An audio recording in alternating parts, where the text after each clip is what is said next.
Om Namo Bhagavate Vasudevaya.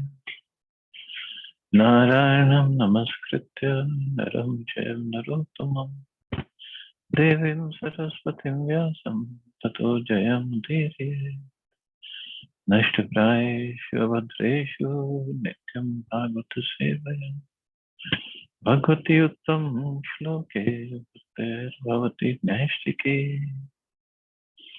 So continuing with the discussion on Srimad Bhagavad Gita, chapter 3, Karma Yoga, text 40 onwards. So previous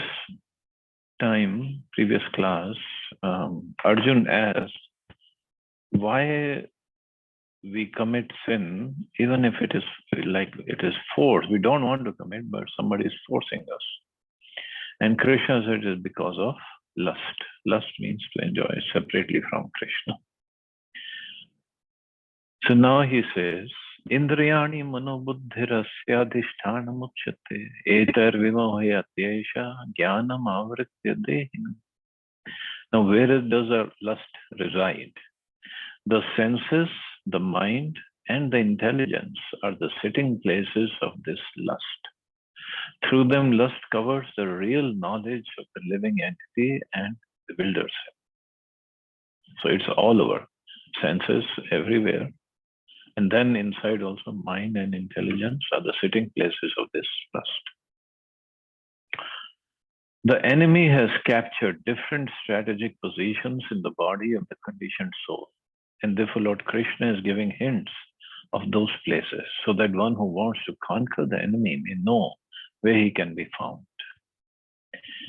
Mind is a center of all the activities of the senses. And thus, when we hear about sense objects, the mind generally becomes a reservoir of all ideas of sense gratification. And as a result, the mind and the senses become the repositories of lust. So all the senses, they give the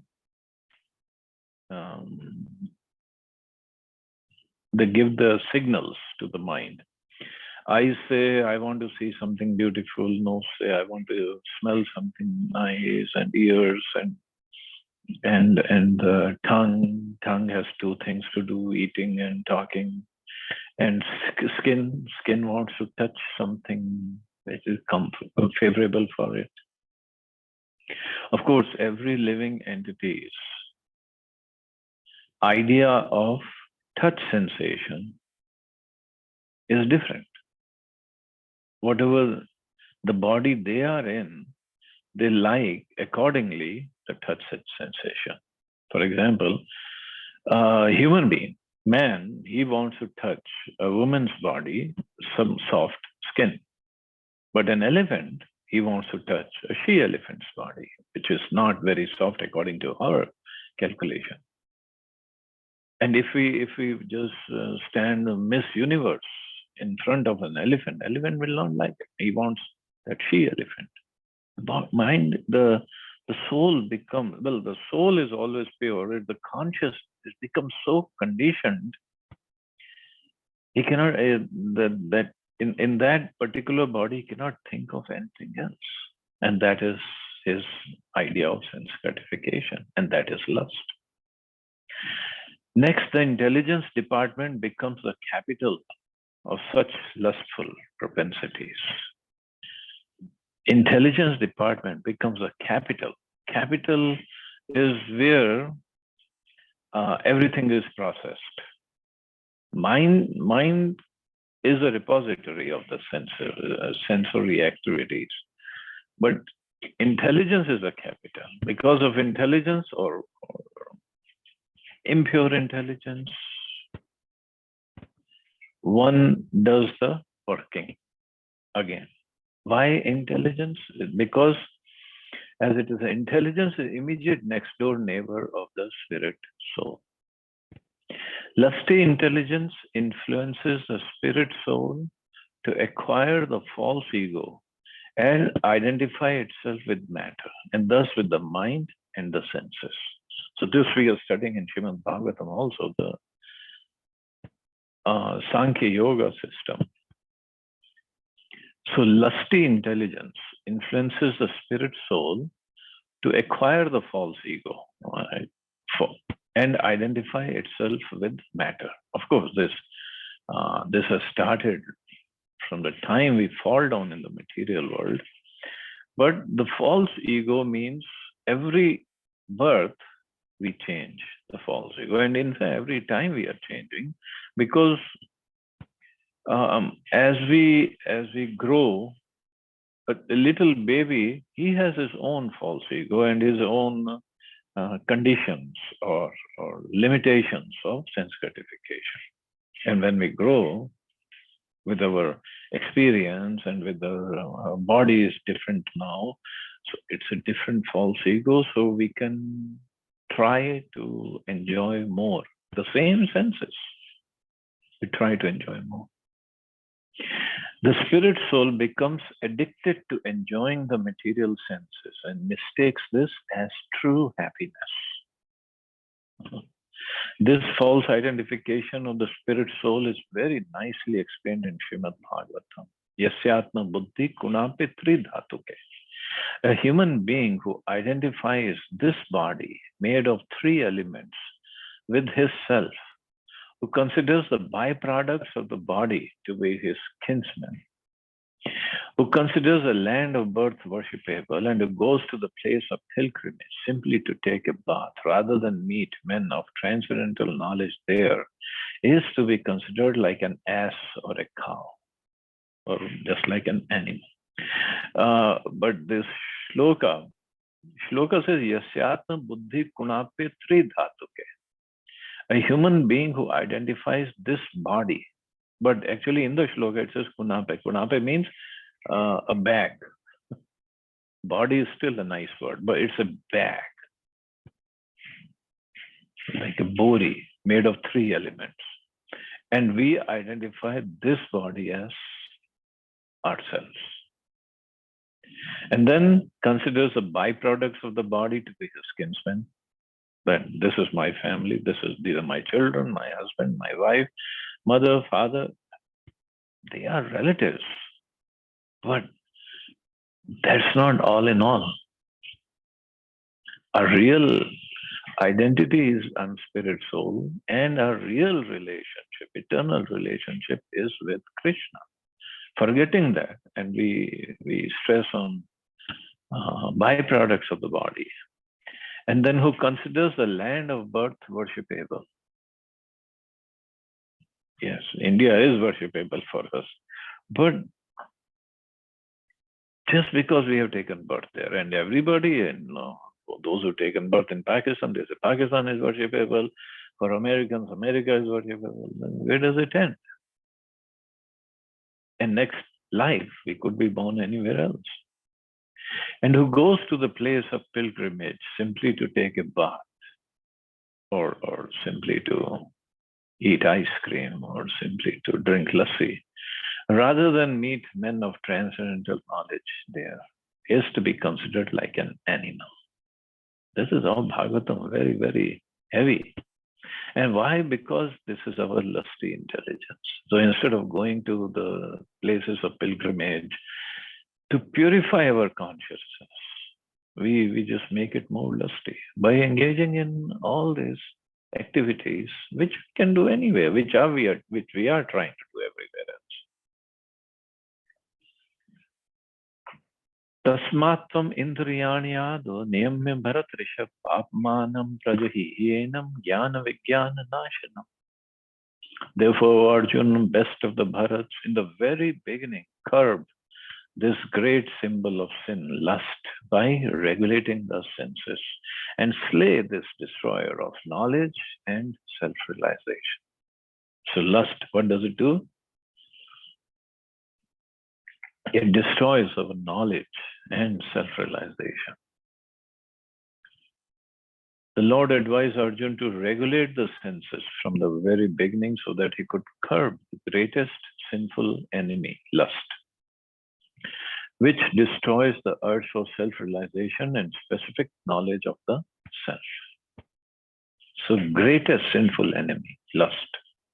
Not that for India, Pakistan is the greatest enemy, and for Pakistan, India is the greatest enemy. No, it's a lust. Lust means to enjoy these senses separately from Krishna. And when we are engaged in this enjoyment and it destroys, what does lust destroys? The urge for self-realization. Because I think I'm body, I am trying to enjoy my life. So where is the question of self-realization? I don't care. And specific knowledge of the self. Lust means I think I'm the body. Specific knowledge of the self says I am spirit soul. So jnana refers to knowledge of self as distinguished from non-self, or in other words, knowledge that the spirit soul is not the body. So this is real jnana, real knowledge. Technical knowledge is, it actually increases our bodily identification, not lowers it. So real knowledge is understanding I'm spirit soul, not the body. Vijnana refers to specific knowledge of the spirit soul, constitutional position, and his relationship to the supreme soul.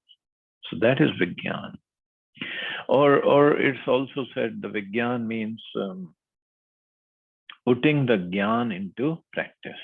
That I am spirit soul, we put it into practice, and the real practice is constitutional position is I am part and parcel of Krishna,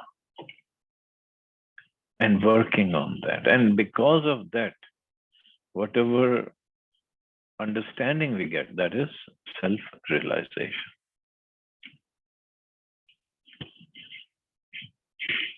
The knowledge of the self and supreme self is very confidential and mysterious, but such knowledge and specific realization can be understood if explained with various aspects by the Lord itself. Bhagavad Gita gives us that general and specific knowledge of the self. The living entities are parts and parcels of the Lord, and therefore they are simply meant to serve the Lord. This consciousness is called Krishna consciousness. So from the very beginning of life, one has to learn this Krishna consciousness, and thereby one may become fully Krishna conscious and act accordingly. So this is what Krishna said from the very beginning. Curb this symbol of great sin, which is lust. And that can only happen when we are in the constitutional position, understanding of it and engaging in that kind of service. Then we can stop this lust from acting, and then we become Krishna conscious at the same time. Lust is only the perverted reflection of love of God, which is natural for every living entity. So everything is there in Krishna Loka, but there it is in pure form. So love of God is pure. When it gets perverted, it becomes lust. But if one is educated in Krishna consciousness from the very beginning, that natural love of God cannot deteriorate into lust. When love of God deteriorates into lust, it's very difficult to return to the normal condition. Nonetheless, Krishna consciousness is so powerful that even a late beginner can become a lover of God by following the regulative principles of devotional service. So by following the regulative principles of devotional service. So regulative principles of devotional service is chanting minimum 16 rounds and following the 4 principles. Simple. So from any stage of life, or from the time of understanding its urgency, one can begin regulating the senses in Krishna consciousness, devotional service of the Lord, and turn the lust into love of God, the highest perfectional stage of human life. So from any stage, or from the time of understanding its urgency. It is urgent matter, actually. Life is slowly slipping away, going away. With every passing second, every passing moment, we are losing time. So it is very urgent, because when we're going to leave the body, we don't know. Of course, it's Krishna's arrangement. He says if somebody leaves the body, he starts from the very point where he left off. But when are we going to get this chance again in the next body? At what point in our lives? We don't know. Where are we going to take birth again in the next life? We don't know. How conducive the situation will be? We don't know. So why take a chance? That's the purpose. I just finish it off in this very lifetime. Become fully Krishna conscious. So when he understands the urgency of this matter, that I have to become Krishna conscious. I have to develop love for Krishna instead of working on the lust. And lust means serving the senses. And all these lifetimes, millions and millions of lifetimes, I've been trying to serve the senses, but they're never happy. Senses themselves, they don't have anything to do. It's the intelligence and the mind, which is impure. And they can never be happy by serving them this way. They can only be happy if we engage them also in Krishna's service. And this is what Krishna says. Next verse. Indriyani paraniya indriyabhya param manah manasastu parabuddhir yo buddhe paratastu saha. The working senses are superior to dull matter. Mind is higher than the senses. Intelligence is still higher than the mind. And he, the soul, is even higher than the intelligence. So this is how we have to control the intelligence. The soul is higher than the intelligence, not the intelligence and the mind are higher than the soul. But we come under the sway of the mind. The senses are different outlets for the activities of lust. Lust is reserved within the body, but it's given vent through the senses. Therefore, the senses are superior to the body as a whole. Because like bones and muscles, all these, they're just meant to function, keep the body intact. They don't do anything of their own. But the senses, they're the outlets for the activities of lust. So these outlets are not in use when there is superior consciousness or Krishna consciousness. Means these outlets or the senses are not in use for themselves. In Krishna consciousness, the soul makes direct connection with the Supreme Personality of Godhead. Therefore, the hierarchy of bodily functions as described here ultimately ends in the Supreme Soul. Bodily action means the function of the senses. And stopping the senses means stopping all bodily actions. So that's not possible. But since the mind is active, then even though the body may be silent and at rest, the mind will act as it does during dreaming. But above the mind is a determination of the intelligence, and above the intelligence is a soul proper. If therefore the soul is directly engaged with the Supreme, naturally all of the subordinates, namely the intelligence, mind, and senses, will be automatically engaged because soul is higher, superior than all these, mind, intelligence, or the senses. In the Katha Upanishad, there is a similar passage in which it is said that the objects of sense gratification are superior to the senses and mind is superior to the sense objects. If therefore the mind is directly engaged in the service of the Lord constantly, then there is no chance that the senses will become engaged in other ways. There is no chance. So since the soul is higher than the mind and the intelligence, and the soul, if it understands this is urgent, I have to do it, then even if the mind says, it's too cold, let's not get up right now. So no, we have to get up, we have to chant, we have to do our activities. Simple as that. And if you think of those who are going for work every day, or ladies who are family has to go out, so they have to get up early in the morning, cook for them, take care of other household activities. They don't have this I would say luxury of just following the mind and it's too cold or too dark and do this, do that, and let me not do it. Karmis, they are working very, very hard, even when if it is cold, even if it is hot. It doesn't snow in India, or at least in the most of the parts, but here, even if it is snowing, people if they have to go to work, they have to go to work. They cannot just sit at home. So if for earning few dollars or few rupees, we can work so hard, why not work hard? Little hard. I mean, it doesn't take a whole lot of effort. We can chant sitting on our own bed. We don't have to even go out to chant.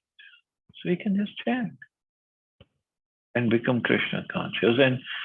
And the result is, the benefits are really amazing.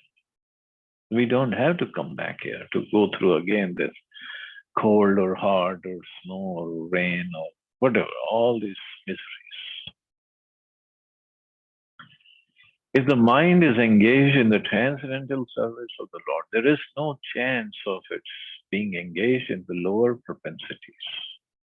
In the Kathopanishad, the soul has been described as Mahan, the great. Therefore, soul is above all, namely the sense objects, senses, mind, and the intelligence.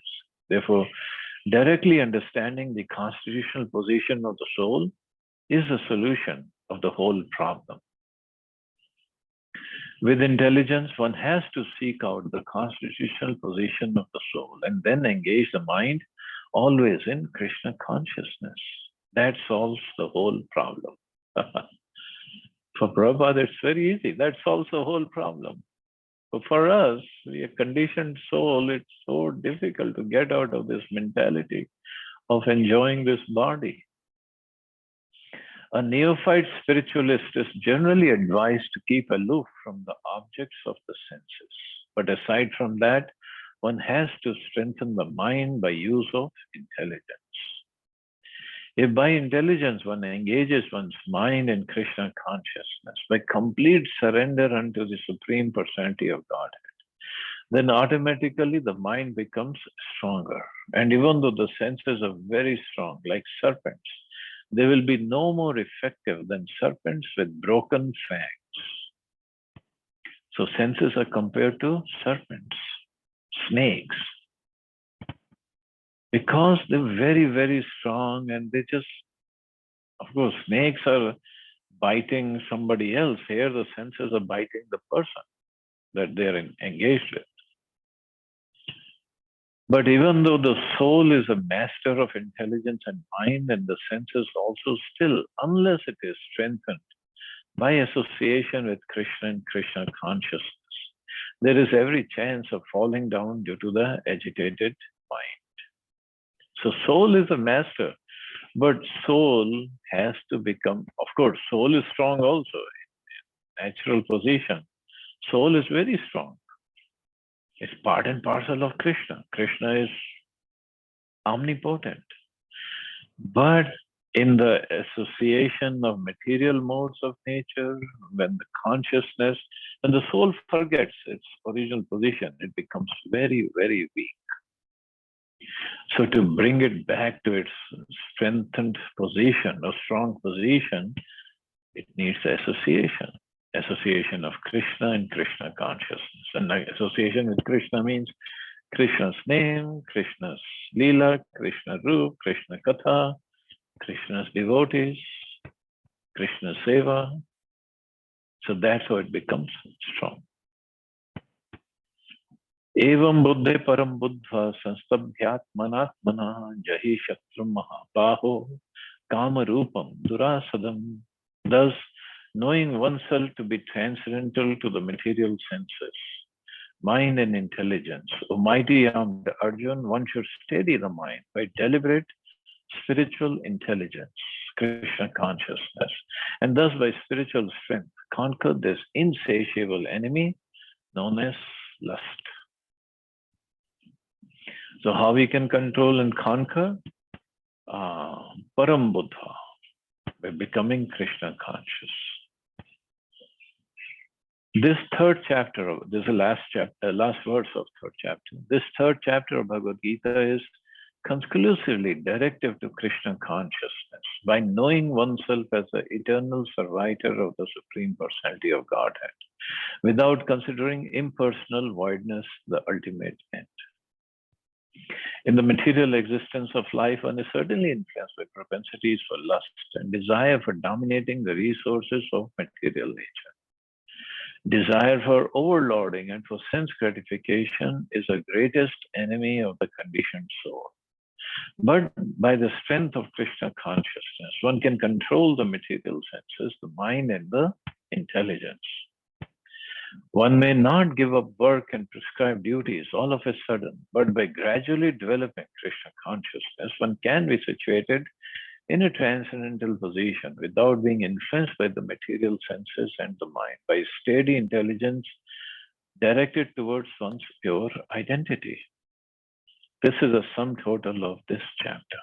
So one may not give up work and prescribed duties all of a sudden,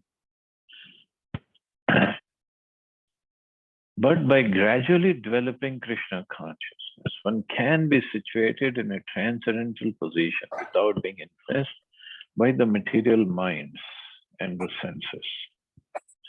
So somebody is...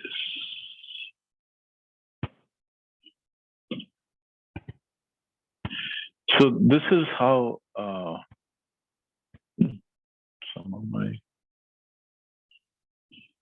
database got shut down.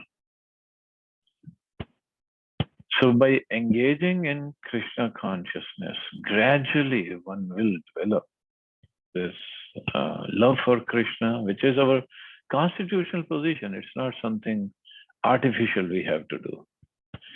And by continuing to work, then we remove this propensity to be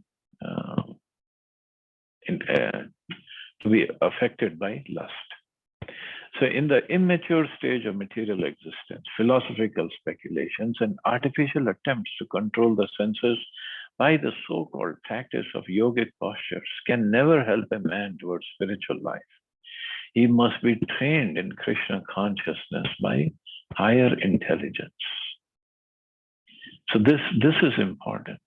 So gradual progress is there, and other ways, philosophical speculation, which is jnana yoga, it just doesn't help because we don't have that kind of intelligence to even learn to understand the scriptures. Or yogic postures. Yogic postures are just good for keeping the body fit. But going higher than that in the Ashtanga system, it's difficult, especially in Kali Yuga. It's very, very difficult. So only way, as Prabhupada said, he must be trained in Krishna consciousness by higher intelligence. And then slowly one can control lust and work properly.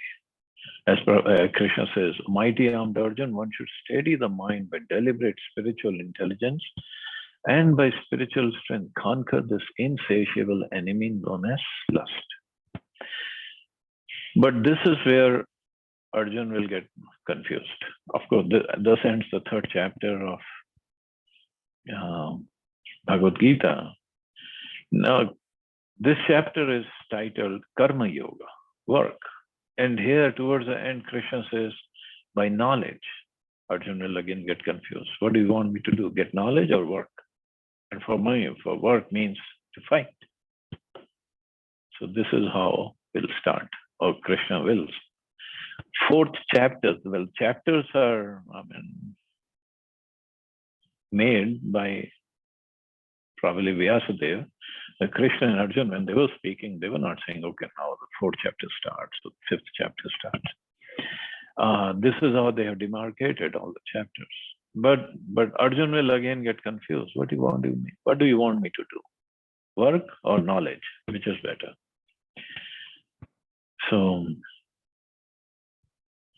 we'll take it up next time. Stop here. See anybody has any questions or comments.